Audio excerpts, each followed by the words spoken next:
Welcome to our Introduction to Yoga series. My name is Nancy Bernhard. This is Pamela Hirsch, our lovely model. Hey, so if you're brand new to yoga, there might be a million reasons why you're here. It might be that you need a little relaxation, your body's feeling kind of stiff and immobile. Whether you're a big time athlete just looking for some relaxation or you're just getting off the couch for the first time in a long time, that's cool. Yoga can be great for bringing you into some kind of athletic engagement or as a counteraction to your athletic engagement. And just modify everything. Should never force yourself into any of these poses. We're gonna go slow. Each day is gonna be a little more involved and should feel great. So you're gonna need a mat or some surface on the floor that your hands and feet are not gonna slip. You could be on a floor or on a carpet, but it's important that when you have your weight into your hands and feet that it's not gonna slip. So check that out. A mat is great, but you might not have it at home with you right now, so just make sure you're not gonna slip. Come onto your back and put your feet flat. You're gonna have your feet about hip width, maybe a little wider. And think about turning your heels out a little wider than your toes. So you have like the outside edges of your feet are parallel to those long edges of your mat. If you don't have a mat, then think about what the mat would look like. We're just gonna take some breaths here. If you wanna put your hands on your belly, that might feel good. First thing about yoga that makes it different from other forms of exercise is its attention to breath.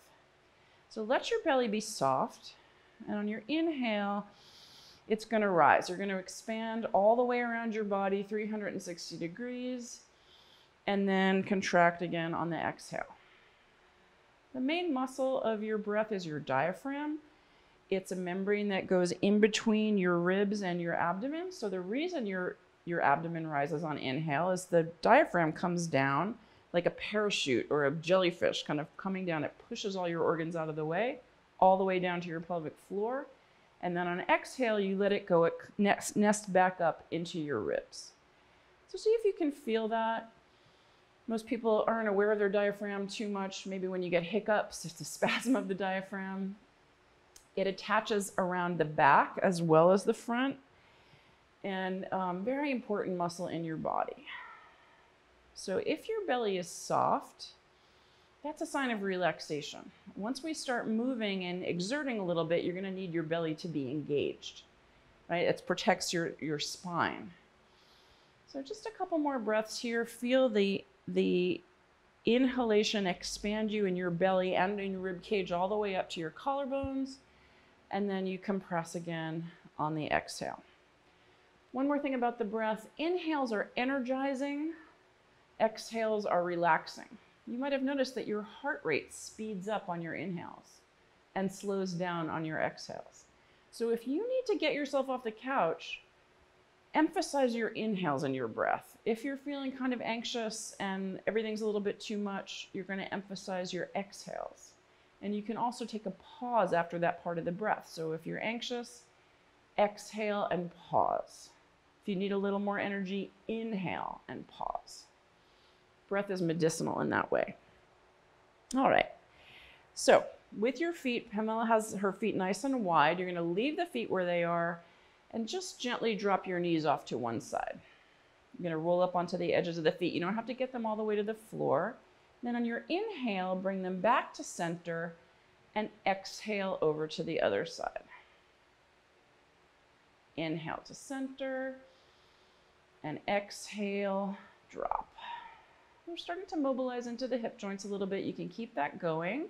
If it feels really good to stay on one side, by all means, stay on one side a little bit longer. We'll do about 3 or 4 more rocks side to side here.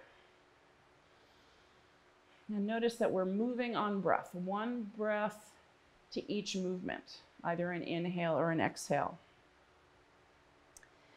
All right, then come back to center and gently draw your knees up to your chest. So your lumbar spine, your low spine, in between your hips and your ribs is now flattening down into the floor. And you can emphasize that by pressing down your low back. You can rock your knees side to side here. It might feel good. If it feels more comfortable to cross your ankles, if that helps you bring your knees in a little closer, feel free. At some point, just switch your cross. You can also roll your ankles around, give your feet a little bit of freedom. And then if your feet are crossed, uncross, and with your knees way up to your chest, now drop your knees all the way to one side. Supine twist. So a little different than the one we did before. Your opposite shoulder is going to stay on the floor and hand can come out. I like my palm up in that hand. If you like your palm down, you could try that too. Pamela's got her hand on that knee. It might be that your knees are not hitting each other or on the floor. You can always take a block, a ball, a folded up blanket or pillow in between your knees. That might feel a little bit better. You might feel a nice stretch in that top hip, all up and down your spine. And let's work the breath here. So take an inhale, get a little longer, feel the twist that's going all the way up your spine. Exhale, land a little more deeply into the floor. Inhale, you're expanding, you're reaching, you're taking that stretch. Exhale, you're grounding and relaxing. One more of those. And then on an inhale, bring your knees back up to center and exhale them over to the other side. If you need a little break in between, that's fine. So again, seat that opposite shoulder, palm up or down. You can use your hand on the top knee. So our spine moves in 6 ways, 6 fundamental ways. This is a twist. We have all these stacked vertebrae and they can twist in different directions from each other.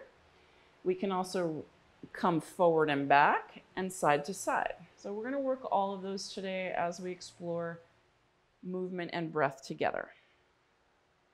All right, come on back up. And from here, we're going to do one more deep stretch into that lumbar spine, that curve of your spine that you're pressing into the floor now. You're going to bring your knees a little wider. You can grab behind your knees or send your feet up toward the ceiling and grab your feet. You can grab the inside or outside of your feet. You can also take your first 2 fingers and hook your big toes, if that feels good. And that is a very profound stretch into your low back. You can rock a little side to side here. If this feels like too much, just hold behind your knees. You don't have to reach for your feet. You'll know if it's a little bit too much if your chin is hiked way up to the ceiling. If that's you, if you can't straighten your chin down, then grab behind your knees. Being tight is not like a moral judgment. We are all built differently. Our bodies have different tendencies to muscular tension, and it's not because, you're failing to do something. Everybody's just different. Okay, and then let's come back to where we started with the feet flat on the floor. We're going to do one more thing here. So your lumbar spine is off the floor, right? You feel your rib cage on the floor and your hips on the floor, and in between it's a little bit lifted. That whole core, it's like a corset around your body between your hips and your ribs, needs to be engaged if you're doing something pretty active. So right now we're just gonna practice engaging that core. So take a breath in and hold it. Puff out everything. Like if you had your hands here, just press everything out all the way around your middle section and then suck it all into the spine.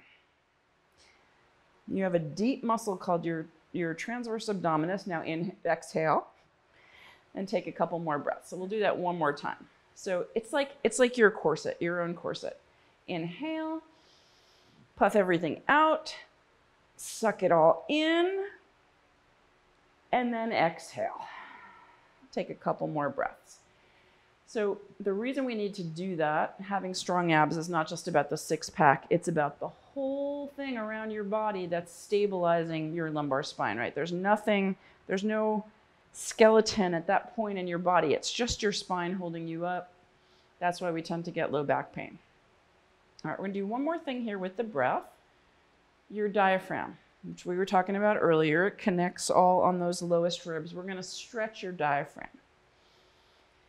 So take a big breath in and let it go. All the air out. Keep it out. Now try and flare your ribs out and see if you can suck your diaphragm up into your ribs. You'll get this hollow right in the front of your body. You might feel something pulling in your mid-back. That's the back attachments of your diaphragm. Inhale. Exhale. Take another breath. Inhale. Exhale. Hold the breath out. Flare your ribs out. Pull the diaphragm up. Feel it stretching. Inhale. Exhale. So if there's anything that you could do to get that mind-body connection going, paying attention to your breath, paying attention to your diaphragm is step one. All right, how's that feel? Okay, awesome.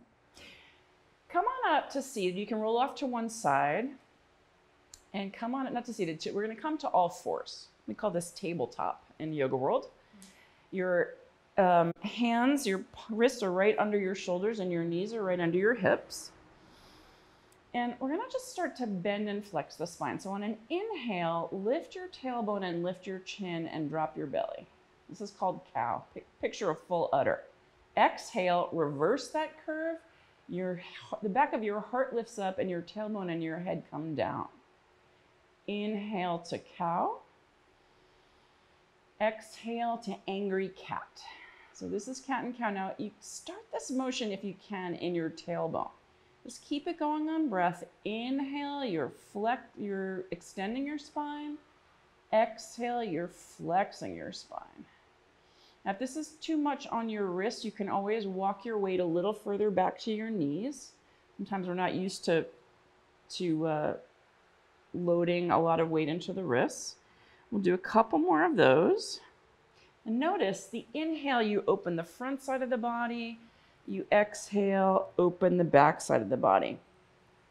Inhale, your belly is soft.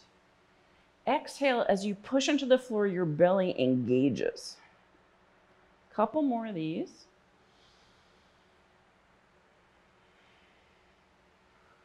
Alrighty, and now we're gonna come back to neutral. If you need to come off your wrist for a second and roll them around, that's fine.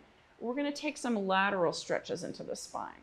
So look over one shoulder at that hip and take a C curve into your spine. So your ribs are gonna come out to one side. Now press into the same side knee that you're bending your body toward, and the opposite hand is gonna help you get that lateral stretch.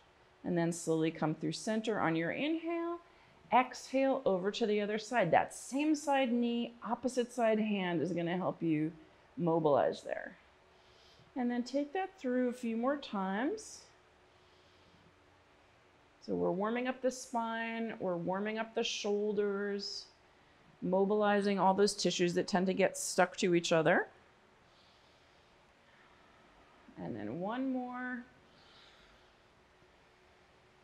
All right, and coming back to center. One more thing here. Your shoulder blades, those triangular shaped bones on your back, they have these big spines that come off of them that actually make up your shoulder joint. They attach to your collarbones and your arm bones. And you know, if you've been sitting at your desk a lot or on your phone a lot, they probably are not very mobile. So we're gonna squeeze your shoulder blades together. That's called a retracting, and then exhale, protract them. Send them all the way out to the edges of your rib cage. Inhale, squeeze them together. Exhale, take them apart. So it feels a little bit like a cat and cow because you're moving closer and further away from the floor, but your spine is actually staying pretty neutral. It's just your shoulder blades that are moving. And this can feel really good. The bones themselves can give a little massage into the tissues between the shoulder blades that get so sore when we sit and type too much. So a couple more of these. And then come on back to neutral. All right. So yeah, roll your wrists around. We're gonna do one more thing here, a couple more things here on the wrist, but not too much. All right. So from tabletop, send your right leg back. I'm gonna put the toe on the floor and then let the weight fall into your left hand. As you bring your right hand out to the side and up, that right heel is gonna fall down to the floor. And this is Parigasana, gate pose. Now, if you're feeling really tippy here, you're gonna swing that bottom foot out behind you. It just gives you the other foot, huh? Yeah, that bottom foot, yeah. It's the middle foot out behind you, just gives you a wider base. And then press into that bottom hand and try and lengthen the front of your body a little bit. Let the opening come across the front of your hips. This is called Parigasana, gate pose. You can look up at your top hand or down at the bottom hand, whatever's going to make your neck happy. You can also look at the side wall. Now, using some belly strength here, just come up onto your bottom fingertips. And then from there, come all the way up to straight up and down. Your arms will be parallel to the floor. Yeah, so you can come up really slowly. Ah, right. So this might feel kind of uncomfortable in that right side body. Maybe not for Pamela, for me, I could come up. So see how this feels. It's called gate pose. If you can drop that right hand down toward your right thigh and lift the left arm up. Oh, so nice. 3 good breaths. So think about your belly being firm. You know, no death grip, just a strong core to support your spine. 1 more inhale. And exhale, come on back down. That hand comes down. The other hand can follow and come back to your tabletop. Take a couple of cat and cows. That will sort of reset your spine. Inhale and exhale. All right, now we'll do the other side of Parigasana. So your left foot is going to reach for the back of the mat. Left arm sweeps out and up. You can roll that right foot out behind you to find more stability, or you can work the balance, having everything all in a line, and then try and extend the front of your body. Maybe a little bit of opening in the front of that hip. You can think about tractioning that bottom hand and that knee toward each other without actually moving it. And then from belly strength, come up to fingertips. And then maybe all the way up so your arms are parallel. Just taking a breath, and then you can drop the left hand down, lift the right arm up. Now you might not have anything like the beautiful range of motion that Pamela has. That's fine. Go as far as you can go. Mine doesn't look like this. Feels good though. It's so good. 3. Think about reaching and expanding on the inhales and grounding on the exhales. 1 more inhale and exhale.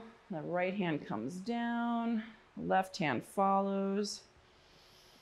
And then we're gonna take something called Anahata Asana, which translates as heart pose. You're gonna walk your fingertips forward and come up on your fingertips like you have tennis balls underneath your hands. And then see if you can get your head down toward the floor.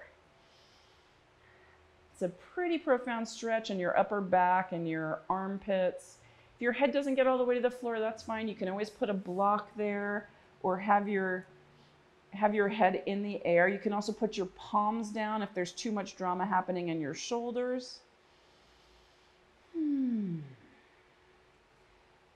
Couple breaths in your Anahata. This is also called puppy pose sometimes because it's a variation of dog pose, which we're going to do in a minute. And then after a few breaths here, just let your hips fall all the way back down toward your heels. Drop your palms down to the floor. You can bring your knees wider if you want. This is child's pose. It's a very relaxing pose, a big stretch in your hips and low back. It's a lot of flexion in the front of your hips, which might not feel too good. If you have tightness in your groins, you might need something under, like a pillow under your chest or something under your head for this. If you have knee issues, stay where we were just before in Anahata Asana. This is a very deep flexion of the knees. Might not feel good. This is always a good relaxation pose. If you're feeling a little overwhelmed in the middle of your day, getting your head on the floor is really relaxing to your nervous system. Alrighty, I'm coming back up to your tabletop. We are going to come toward downward facing dog, which is maybe a pose you've seen a lot. We've done a lot of preparation for this pose already. You're going to have from your tabletop, you're going to curl your toes under. Hands are spread wide, fingers are spread wide. Your hands are at least shoulder width apart, and somewhere between your first and second finger is facing forward. Think about your whole palm making contact with the floor. And then on an exhale, you're going to pick your knees up and press your hips up and back away from the floor.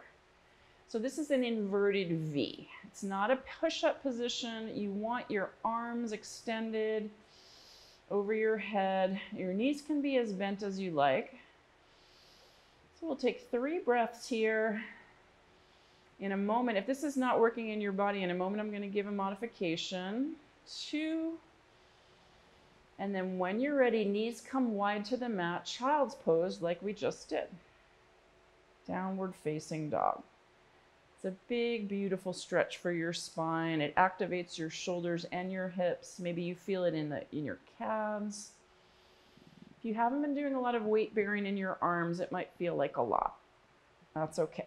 All right, so now we're going to just demonstrate this on a chair. If having all that weight in your arms doesn't feel so good, you can build toward it a little bit of strength using a chair or any other piece of furniture. You can do this on a coffee table, your kitchen counter, or the side of your bed, anything. You're just going to put your hands on the edge there so they're not going to slip.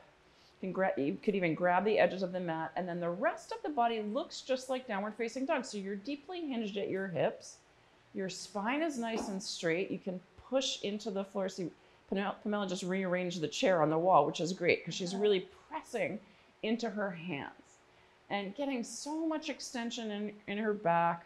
Right? You don't have to have a big curve in your back. You want it to respect the usual gentle curves of your spine. If your calves are feeling tight or your heels aren't reaching the floor, it doesn't matter. You can bend your knees, especially if you have tightness in your mid-back or your hamstrings. Bending your knees deeply is really good. You can pedal your feet out, bend one and then the other. And then when you're ready, come on down to child's pose again. So if you can do your pose at the wall or on the floor, always breathing. All right, we're going to do one more pose today, a 3-legged dog option. So first I'll show you the one that if you're not feeling a lot of strength in your arms to do first. So coming to your tabletop, you're going to have your elbows on the floor. And from here, and your head can be down, so your neck is nice and relaxed. From here, you're going to lift one leg up behind you. Just reach it straight and strong behind you. You can bend the knee and start to lift that hip up a little higher than the other one. It's a bit of a twist and a bit of a lateral stretch. So if the weight bearing in your hands in the shoulders is too much, this is for you. Otherwise, we're going to come to full on 3-legged dog, starting off in your downward dog. Bring your feet a little closer. So in down dog, your feet are hip width, right? But from here, bring them a little closer and lift your right leg up behind you, straight to the back of the room to begin. Now you're going to want to dump all your weight into your left hand. Use both hands. Both hands are pressing equally. Now bend that knee and peel it open. You get a huge stretch up that right side body. The space between your hips and your ribs got a little bit longer. 3, 2, and gently put that foot down. You can take a child's pose in between the sides if you like, or you can come right over to the other side. Left leg lifts, and then peel it open. 3, 2, downward facing dog. Reset your feet at hip width. Your heels are a little wider than your big toes. And come on down to child's pose. Taking a few breaths here, feeling the movements of your diaphragm. Belly is soft and moves out of the way on the inhale. It nests back up into the body on the exhale.